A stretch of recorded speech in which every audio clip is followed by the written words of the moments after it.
Diku nga liçenet më të mëdha në botë, deti Aral mbulonte një sipërfaqe prej 68.000 km². Sot, pjesa më e madhe e tij është zhdukur, duke lënë pas një shkretëtir të kripur me emrin Aralkum. Shkaku, ndërhyrja njerëzore.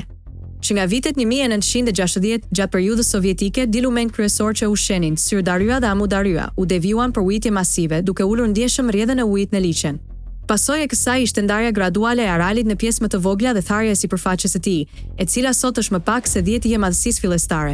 Në fund të viteve 80, liçeni u ndan Aralin e madh dhe të vogël, ndërsa më vonë edhe Arali i madh u coptua në dy pjesë, lindore dhe perëndimore.